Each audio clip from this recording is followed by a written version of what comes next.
Hello my dear friends, welcome back to UPSC with Shyam sir. నేను మీ Shyam sir మాట్లాడుతున్నాను. Editorial అనాలిసిస్లోకి వెళ్తాము. కేర్ఫుల్గా ఫాలో అవ్వండి. మే 14 హిందూ న్యూస్ పేపర్ ఎడిటోరియల్ కాలంలో ఫస్ట్ ఆర్టికల్లో ఉన్నాము. రీసెంట్గా ఇండియా అంతా కూడా చాలా చోట్ల ఎలక్షన్స్ జరుగుతున్నాయి కదా, దానికి సంబంధించిన article. Point number 1. Is this article easy, moderate or difficult? My dear friends, this article is a very very easy article. ఒక్కసారి చదివితే చాలు అర్థమైపోతుంది. Point number 2. ఈ ఆర్టికల్లో ఏమైనా వొకాబులరీ ఉన్నాయా? Of course there are around 7 or 8 vocabulary, అంతకంటే ఎక్కువ లేవు. లెస్ దాన్ 10 వొకాబులరీ మాత్రమే ఉన్నాయి. ఆ 10 వొకాబులరీ కూడా ఒక్కసారి చూసుకుని అప్పుడు ఆర్టికల్ చదవడం వల్ల మనకి ఈజీ ఫీలింగ్ వస్తుంది. లేకపోతే కొంచెం కష్టమని అనిపిస్తుంది. నెంబర్ 3. ఈ ఆర్టికల్ కాంపిటేటివ్ ఎగ్జామ్స్కి, మన యూపీఎస్సీ లాంటి ఎగ్జామ్స్కి ఏదైనా హెల్ప్ అవుతుందా అంటే, డైరెక్ట్ క్వశ్చన్స్ ఏమి రాకపోవచ్చు ఈ ఆర్టికల్లోంచి, కానీ ఎస్సే రైటింగ్లో ఎలక్షన్స్కి సంబంధించిన టాపిక్ వచ్చినప్పుడు ఇటువంటి ఆర్టికల్స్ రాయడం మనం చాలా అడ్వాంటేజ్గా ఉంటుంది. ఇక లేట్ చేయకుండా ఆర్టికల్లోకి వెళ్దాము. ముందు నేను మీకు వొకాబులరీ చెప్పేస్తాను, అప్పుడు ఆర్టికల్ ఎక్స్ప్లెయిన్ చేయడం ఈజీగా ఉంటుంది. ఈ ఆర్టికల్లో ఫస్ట్ మనకు వొకాబులరీ వచ్చింది. బ్లో హాట్, బ్లో కోల్డ్ అంటే ఏంటో తెలుసా? అవసరం బట్టి మన బిహేవియర్ని మనం మార్చుకోవడాన్ని బ్లో హాట్, బ్లో కోల్డ్ అంటాము. అంటే ఒక్కొక్కసారి ఫ్రెండ్లీగా ఉండడం, ఒక్కొక్కసారి నార్మల్గా ఉండడం, లేదంటే శత్రువులాగా బిహేవ్ చేయడం. ఎక్కడ హాట్‌గా ఉండాలి, ఎక్కడ కోల్డ్‌గా ఉండడాన్ని అంటే అవసరం బట్టి మన గేర్ మార్చడం అంటాను చూసారా, అలా అనమాట. ఇక సెకండ్ వొకాబులరీ ఓవర్ ఆర్కింగ్ అన్నారు. అంటే మనం దేని గురించైనా మాట్లాడేటప్పుడు ఓవర్ ఆర్కింగ్ అన్నామనుకో, దాని మీనింగ్ ఏంటో తెలుసా? అన్నిటి మీద దాని ఇన్‌ఫ్లూయెన్స్ ఉంటుందనమాట. మీకు అర్థమయ్యేలా చెప్తాను. డీమానిటైజేషన్ అనే కరోనా లాక్‌డౌన్ అనేది ఓవర్ ఆర్కింగ్ అని చెప్పొచ్చు. ఎందుకు? అందరి మీద దాని ఇన్‌ఫ్లూయెన్స్ ఉంది. సో, ఓవర్ ఆర్కింగ్ అంటే హావింగ్ ఇన్‌ఫ్లూయెన్స్ ఆన్ ఎవ్రీథింగ్. తర్వాత అన్‌సావరీ అనే వొకాబులరీ వచ్చింది. అన్‌సావరీ అంటే సింపుల్‌గా చెప్తాను, బ్యాడ్, అన్‌ప్లెజెంట్. పజిలింగ్ అన్నారంటే షాకింగ్ అని చెప్పొచ్చు. లేదా కన్‌ఫ్యూజ్ అని కూడా రాయొచ్చు. ఇక మిస్చీఫ్ అంటే మీ అందరికీ తెలుసు కదా, అబద్ధాలు. సో, మిస్చీవస్ అంటే లైస్, అబద్ధాలు.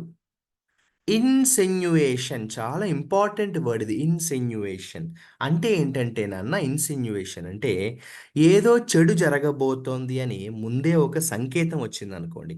Some indication about bad. Insinuation అంటే some indication about bad. Aspersions అంటే గొడవ. ఓకేనా? ఫైట్ అని రాయండి.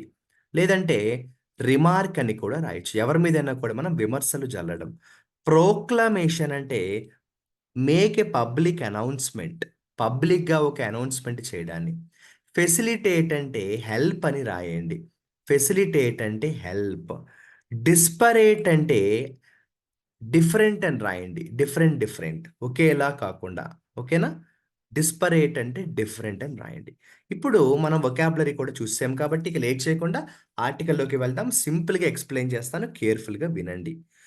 టువర్డ్స్ ది ఎండ్ గేమ్ అన్నారు. ఈ పేరు ఎందుకు పెట్టారో అర్థం అవ్వాలంటే ముందు మనం మ్యాటర్‌లోకి వెళ్ళాలి. Opposition parties are getting better with their tactics.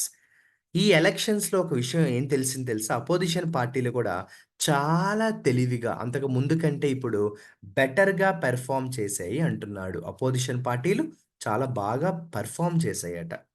ఇక first sentence. In the fourth phase of the Lok ఎలక్షన్స్ 2024, 96 కాన్స్టిట్యుయెన్సీస్ వోటెడ్ ఆన్ మండే. మీ అందరికీ తెలుసు కదా, నిన్న 96 నియోజకవర్గాల్లో మనకి ఓటింగ్ అనేది జరిగింది. ఇది జరిగింది ఏంటంటే ఫోర్త్ ఫేజ్ అనమాట. ఈ ఈ దీంతో ఏమైంది? With this the voting process in 23 states and unities has been completed. అక్కడితో మనకి 23 రాష్ట్రాల్లో ఎలక్షన్స్ అయితే పూర్తయింది. So far 379 constituencies have voted, which include all 25 seats in Andhra Pradesh and 17 seats in Telangana. అక్కడితో ఓవరాల్‌గా 379 కాన్స్టిట్యుయెన్సీస్‌లో ఓటింగ్ అనేది కంప్లీట్ అయింది. ఆంధ్ర, తెలంగాణలో కూడా కంప్లీట్ అయింది. తెలంగాణలో 17 చోట్ల మనకి 17 సీట్స్ మీద ఓటింగ్ జరిగింది. ఆంధ్రప్రదేశ్‌లో 25 సీట్స్ మీద ఓటింగ్ అయితే కంప్లీట్ అయింది. Polls were also held in the simultaneous assembly elections in Andhra Pradesh for all 175 seats in Odisha in 28. రీసెంట్‌గా జరిగిన పార్లమెంట్ ఎలక్షన్స్‌తో పాటు ఎక్స్‌ట్రాగా ఏం కనిపించింది మనకి? అసెంబ్లీ ఎలక్షన్స్ కూడా కనిపించింది. అటు ఒడిస్సాలోను, ఇటు ఆంధ్రప్రదేశ్‌లోను. ఆంధ్రప్రదేశ్‌లో 175 సీట్స్‌కి అసెంబ్లీ ఎలక్షన్స్ జరిగింది.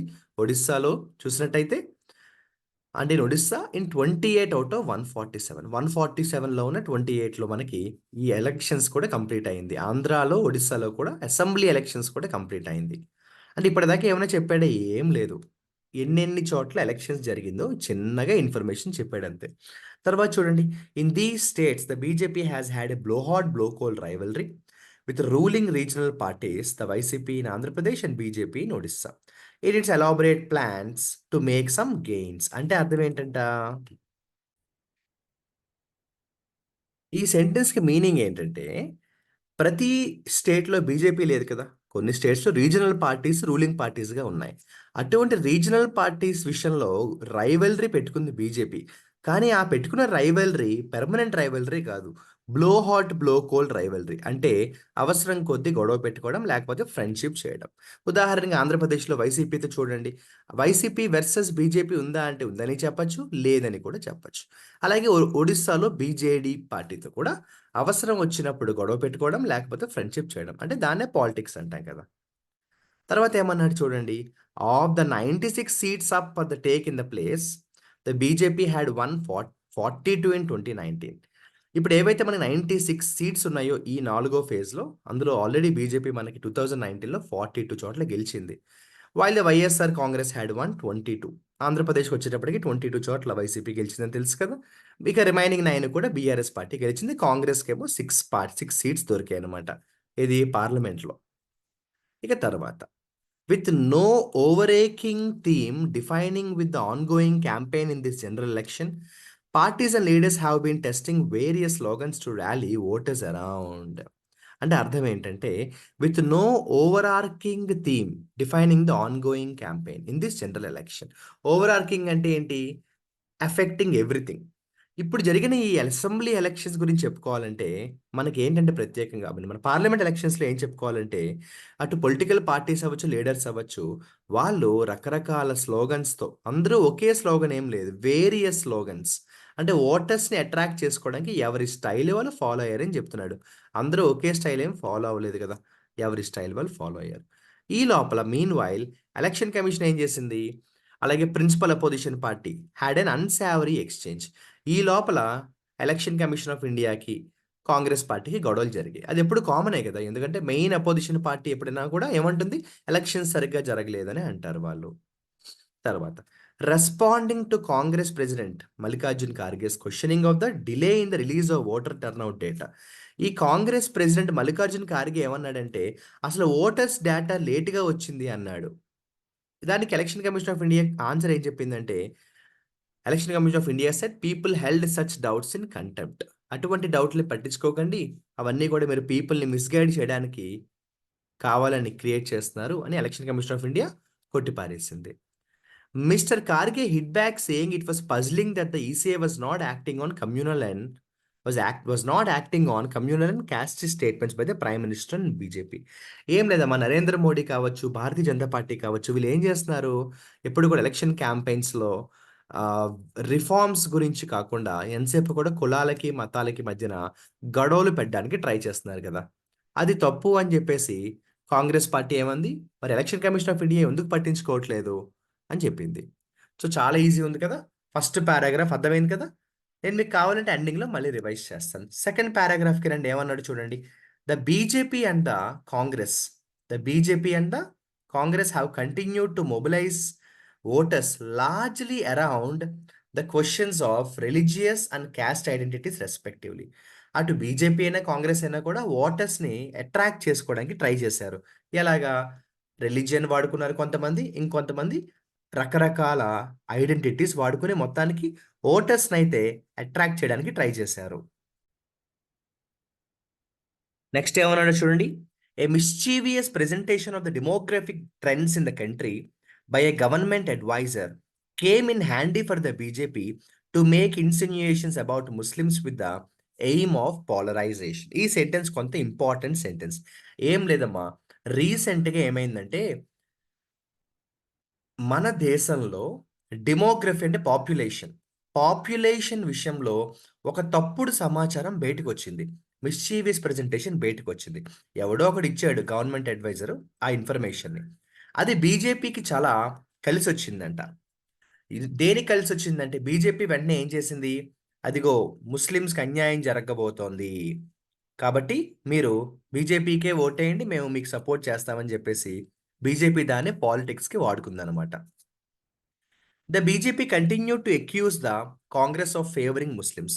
బీజేపీ కావాలని కాంగ్రెస్‌ని మాట మాటకి ఒక బ్లేమ్ చేస్తోంది. ఏమని అంటే, ముస్లిమ్స్‌కి మీరు ఎక్కువ సపోర్ట్ ఇచ్చేస్తున్నారు అని బీజేపీ కాంగ్రెస్‌ని బ్లేమ్ చేసింది. The Congress created trouble for itself as one of its advisers using as one of his advisers used racist vocabulary to describe India's diversity. ఈ మధ్య కాలంలో కాంగ్రెస్ కూడా ఒక మిస్టేక్ చేసింది. కాంగ్రెస్‌కి సంబంధించిన ఒక లీడర్ ఏం చేశాడంటే, ఇండియా గురించి, ఇండియన్ డైవర్సిటీ గురించి రాంగ్‌గా మాట్లాడాడు. అలా మాట్లాడడం వల్ల ఏమైందంటే, కాంగ్రెస్ పరువు పోయింది. బీజేపీ కావాలని కాంగ్రెస్‌ని అడ్వాంటేజ్ తీసుకొని బ్లేమ్ చేస్తోంది. While aspersions against Muslims by the BJP about their population share were dressed up as a concern for their well being, the Congress proclamation about diversity landed as racism. ఒక పక్కన BJP ఏదైతే Muslims గురించి కొన్ని remarks చేసిందో దాన్ని ఎలా defend చేసుకుందంటే BJP, మేము మిమ్మల్ని ఇన్సల్ట్ చేయడానికి కాదు. ముస్లిమ్స్ పాపులేషన్ గురించి మేము ఎందుకు సర్వే మొదలుపెట్టామంటే మీ మంచి కోరే. మిమ్మల్ని మేము డెవలప్ చేద్దామని మేము ఈ పాపులేషన్ షేర్‌ని స్టడీ చేయడం మొదలుపెట్టాము. అంతే తప్ప మిమ్మల్ని ఇబ్బంది పెట్టడానికి కాదు అని బీజేపీ సేఫ్ గేమ్ ఆడుతోంది. కానీ కాంగ్రెస్ నుంచి రీసెంట్‌గా ఒక పర్సన్ ఏదైతే ఇండియా గురించి అవమానకరంగా మాటాడాడో అది మాత్రం కాంగ్రెస్‌కి బాగా మైనస్ అయిపోతుందట. బీజేపీ ఏమో సేఫ్ గేమ్ ఆడుతోంది. కాంగ్రెస్ ఏమో అడ్డంగా దొరికిపోతుంది అమాయకంగా. The interim bail by The interim bail given to Arvind Kejriwal. The interim bail given to Arvind Kejriwal by Supreme Court of India facilitated his return to the campaign trail. ఇవన్నీ ఇలా ఉంటే hero ఎవరైతే ఇన్నాళ్ళు జైల్లో ఉన్నాడో ఆ hero బయటకు వచ్చాడు. ఎవడు? అరవింద్ కేజ్రీవాల్. బయటికి రావడం ఏం చేశాడు? అటాక్ చేయడం మొదలుపెట్టాడు నరేంద్ర మోడీని. Quick on his feet, Kejriwal has dragged the BJP into explaining that Narendra Modi would remain the PM even after completing 75 years. ఈ సెప్టెంబర్‌లో నరేంద్ర మోడీకి 75 ఇయర్స్ వస్తాయట. అయినా కూడా నరేంద్ర మోడీయే పీఎం అవుతారు అని అరవింద్ కేజ్రీవాల్ మోడీని అటాక్ చేయడం మొదలుపెట్టాడు. Kejriwal has claimed for himself the central position in the opposition beyond the 2024 election by putting forth a list of national wide welfare guarantees. ఈ ప్రకారంగా తీసుకుంటే కేజ్రీవాల్‌ని చూస్తే అందరికి ఏమనిపిస్తుందంట? ఇండియాలో రూలింగ్ పార్టీ ఎవరిప్పుడు? బీజేపీ. అపోజిషన్ పార్టీ ఏంటి? కాంగ్రెస్ అనుకుంటాం కదా! కాదట. అపోజిషన్ పార్టీ కేజ్రీవాలేనేమో అన్న ఫీలింగు అందరికీ వచ్చేస్తుందట కేజ్రీవాల్‌ని చూస్తుంటే. This has added to the tensions in the opposition space where a delicate dynamic equilibrium holds together ideologically disparate forces. ఇక మెయిన్ అపోజిషన్ పార్టీ ఏదైతే మనకి కాంగ్రెస్ ఉందో, కాంగ్రెస్‌లో ఉన్న ప్రాబ్లమ్ ఏంటంటే, అక్కడ డిస్పరేట్ ఫోర్సెస్ ఉన్నాయి.